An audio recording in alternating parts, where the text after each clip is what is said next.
मोगेम्बो खुश हुआ। Mogambo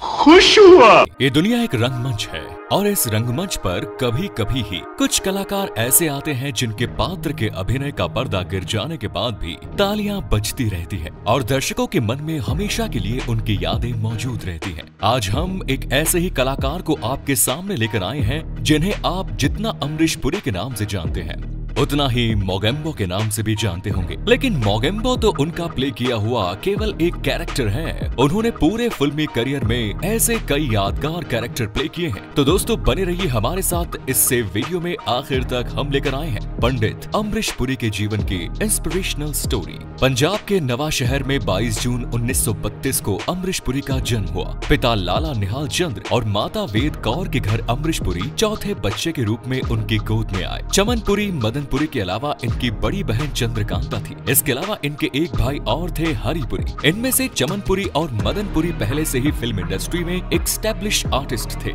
Madan Puri film industry के अपने समय के जाने माने विलन रहे। अमरीश पुरी की स्टार्टिंग एजुकेशन तो पंजाब में हुई, लेकिन इसके बाद आगे की पढ़ाई के लिए वो शिमला के बीएम कॉलेज आ गए। जिस फैमिली से दो बड़े भाई ऑलरेडी फिल्म लाइन में स्टैब्लिश हो और तीसरे के मन में भी अगर हीरो बनने की चाहत हो तो क्या लगता है रास्ता बहुत आसान होगा, है ना? फिल्म इंडस्ट्री में हीरो बनने के सपने लेकर वो भी मुंबई आ गए। लेकिन मुंबई पहुंचने के बाद सबसे पहले इनके पैरों तले से वो जमीन खिसकी जिसके भरोसे ये मुंबई आए थे। इनके भाई मदनपुरी भले ही एक स्टैब्लिश विलन थे, लेकिन उन्होंने इनसे ही कहा कि आप अपना स्ट्रगल स्वयं कीजिए जनाब। इसके बाद ये अपने फोटोग्राफ्स लेकर स्टूडियोज के चक्कर लगाने लगे। जहां भी जाते हीरो के लिए तो रिजेक्ट कर दिए जाते। लेकिन एक डायरेक्टर ने उनसे ये कहा कि आपके चेहरे में विलन का कैरेक्टर ज्यादा सूट करेगा।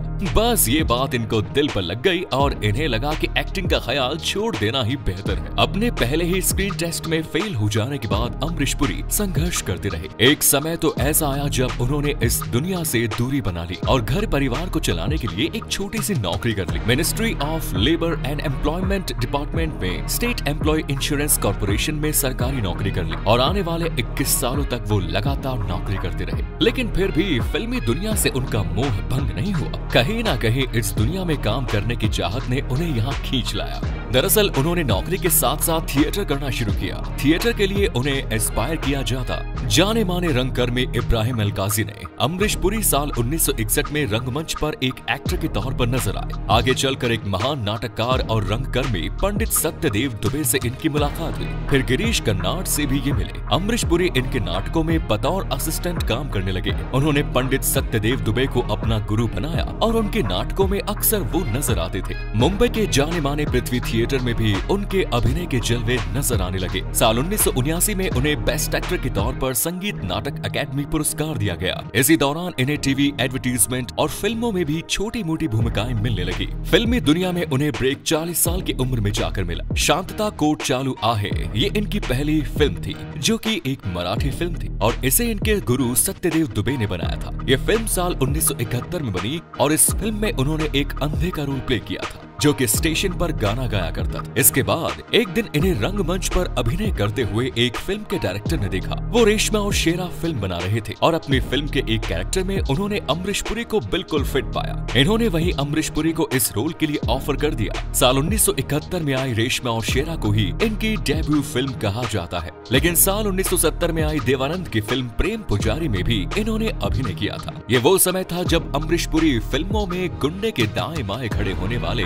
रोल किया करते थे, जिसमें उनके डायलॉग या तो नहीं के बराबर होते थे या फिर कोई एक आध लाइन का डायलॉग इन्हें मिल जाता था। इसके बाद साल 1980 में फिल्म मेकर बोनी कपूर ने इन्हें अपनी फिल्म हम 5 में लीड विलन का रोल दिया। इस फिल्म में इनके प्ले किए गए वीर प्रताप के कैरेक्टर ने इन्हें अच्छा खासा पॉपुलर कर दिया। इसके बाद सुभाष घई ने अपनी फिल्म विधाता में इन्हें साल 1982 में जगावर चौधरी का रोल दिया और इनके अपोजिट थे बॉलीवुड के दिग्गज कलाकार दिलीप कुमार, संजीव कुमार और शम्मी कपूर। इस फिल्म में उन्होंने एक स्मगलर का रोल प्ले किया था। इसी साल अमिताभ बच्चन और दिलीप कुमार स्टारर फिल्म शक्ति में भी इन्हें इनाम मिला। इसके बाद साल 1983 में सुभाष घई ने ब्लॉकबस्टर फिल्म हीरो में इन्हें पाशा का रोल दिया। इस यादगार फिल्म में इनका ये रोल भी यादगार रहा। इसके बाद अमरीश पुरी ने कभी पीछे पलटकर नहीं देखा। 1980 से 1990 के बीच की लगभग हर फिल्म में अमरीश पुरी और विलेन छाए रहते थे। लगभग 20 से 21 साल के संघर्ष भरे दौर के बाद सफलता का ये दौर जिंदगी भर के लिए स्थायी हो गया। फिल्मी दुनिया में एक किस्सा ये भी मशहूर है कि अमरीश पुरी ने साल 1985 में फिल्म जबरदस्त की शूटिंग के दौरान नासिर हुसैन के असिस्टेंट डायरेक्टर आमिर खान यानी कि आज के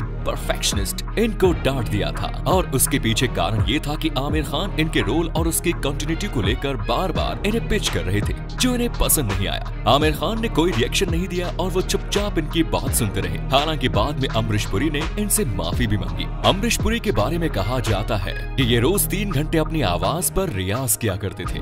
इसके अलावा ऊपर वाले ने इन्हें वो लुक दिया था जो हर नेगेटिव कैरेक्टर में इनकी आवाज के साथ इन्हें सपोर्ट किया करता था। इंटरनेशनल लेवल पर साल 1982 में इन्होंने गांधी फिल्म में काम किया, जिसमें खान के कैरेक्टर में इन्हें पूरी दुनिया ने देखा। हॉलीवुड के फेमस अमेरिकी डायर फिल्म डायरेक्टर स्टीवन स्लिमबर्ग, जो कि जुरासिक पार्क के लिए विशेष रूप से जाने जाते हैं, उन्होंने अपनी film Indiana Jones and the Temple of Doom के लिए अमरीश पुरी को सिलेक्ट किया। आपको बता दें, स्लिमबर्ग इस फिल्म में अमरीश पुरी का केवल ऑडिशन लेने के लिए खुद ही भारत आए थे। ये फिल्म साल 1984 में आई थी, जिसमें अमरीश पुरी ने मोला राम का मेमोरेबल कैरेक्टर प्ले किया। इस फिल्म में इन्होंने सिर के पूरे बाल कटवाकर काम किया था। क्लीन हेड वाला ये लुक इनको इतना पसंद आया कि इन्होंने उसे फिर हमेशा के लिए अपने गेटअप में सेट कर लिया। स्टीवन स्लिमबर्ग ने अमरीश पुरी के बारे में बोलते हुए कहा था कि ये सदी के सबसे बेहतरीन विलेन है, इनके जैसा ना कोई हुआ है ना कोई दूसरा होगा। इसी बिना बालों वाले गेट की वजह से शेखर कपूर ने इन्हें अपनी आने वाली फिल्म मिस्टर इंडिया में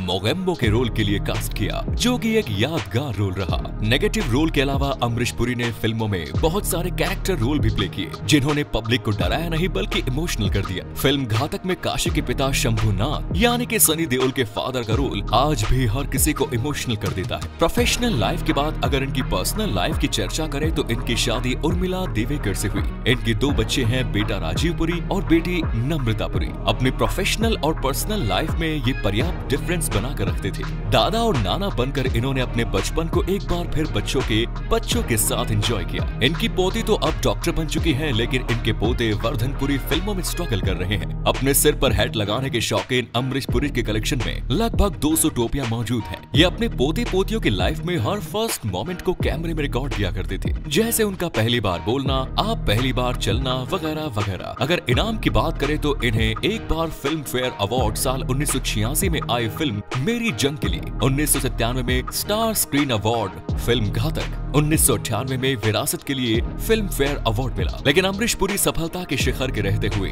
एक बीमारी का शिकार हो गए, जिसने उन्हें हम सब से छीन लिया। वो समय था 12 जनवरी साल 2005। अमरीश पुरी 72 साल की उम्र में इस दुनिया को अलविदा कह गए। वो ब्रेन हैमरेज की खतरनाक बीमारी का शिकार हुए। जिसने भी ये खबर सुनी गम में डूब गया और फिल्मी दुनिया के सबसे बेहतरीन विलेन को याद करने लगा। अगर अमिताभ बच्चन को सदी का महानायक कहा जाता है तो अमरीश पुरी को भी सदी का महाखलनायक कहना गलत नहीं होगा। या फिर ऐसा लगता है जैसे ऊपर वाले को भी उनकी एक्टिंग इतनी पसंद आई कि उसने भी उन्हें अपने फिल्म में एक विलेन का रोल देने का डिसीजन ले लिया। उन्होंने अपने जीवन काल में लगभग 400 से ज्यादा फिल्मों में काम किया। उनके द्वारा निभाया गया हर किरदार आने वाले समय में अभिनय सीखने वालों के लिए एक बेहतरीन सभा की तरह है। ये थी फिल्मी दुनिया के बेहतरीन विलेन अमरीश पुरी के जीवन की कहानी। उम्मीद करते हैं वीडियो आपको पसंद आया होगा। फिर मिलेंगे नए वीडियो में, तब तक के लिए जय हिंद, जय भारत, वंदे